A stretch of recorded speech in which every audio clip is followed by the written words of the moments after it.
Now, the American State Department spokeswoman Tammy Bruce has said that the United States' relationship with both Pakistan and India remains unchanged. The U.S. diplomats are committed to both nations. I think that for the region and for the world, the United States working with both those nations is good news and will promote a future that's beneficial.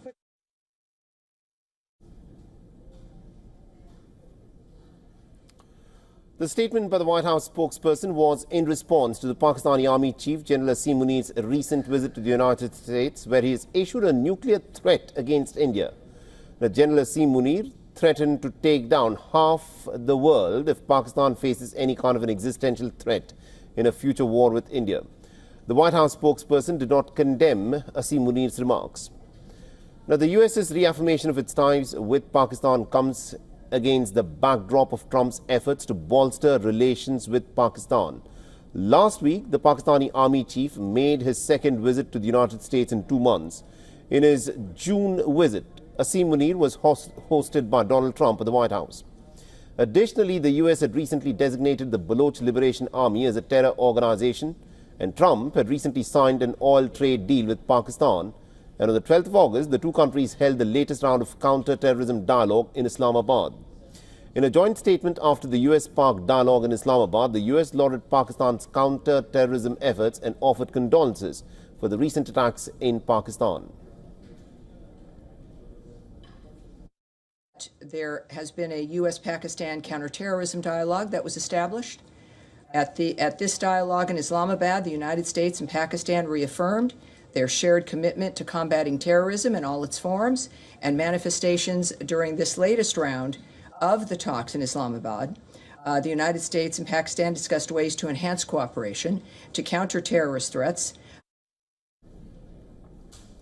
Now, referring to the India-Pak conflict, the US State Department spokesperson once again claimed a role of the United States in the India-Pakistan ceasefire.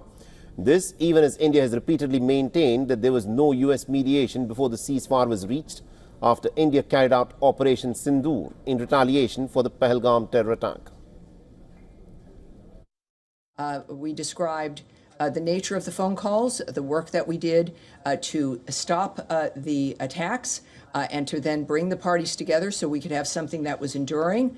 And it's a very proud moment and a very good example of what Secretary Rubio is committed to, Vice President Vance in that, of course, case as well, but are the top leaders in this nation involved in stopping that potential catastrophe. Now, the American growing bonhomie with Pakistan comes amidst the ongoing trade standoff with India. Trump had raised tariffs on India to 50% on the 6th of August over its Russian oil purchases. And we earlier spoke with retired Captain Alok Bansal, who's also a strategic affairs analyst. Listen in to what he had to say.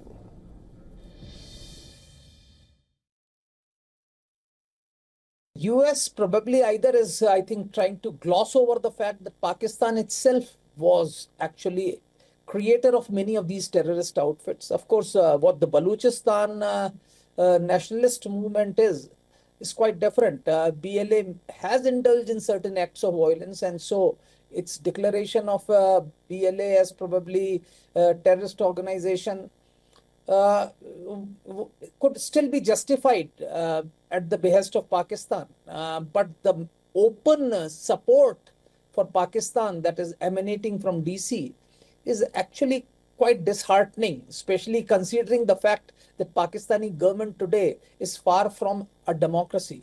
And US, which for decades have been touting itself as a supporter of democratic values and democracies, shows that it has actually moved away from the core values that the founders of America had established for the United States of America.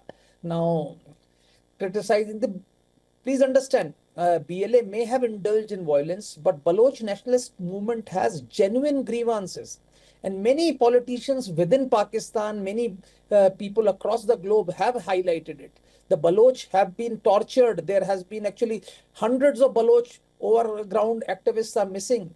There's a lady doctor who has been incarcerated without any charges for over 4 months.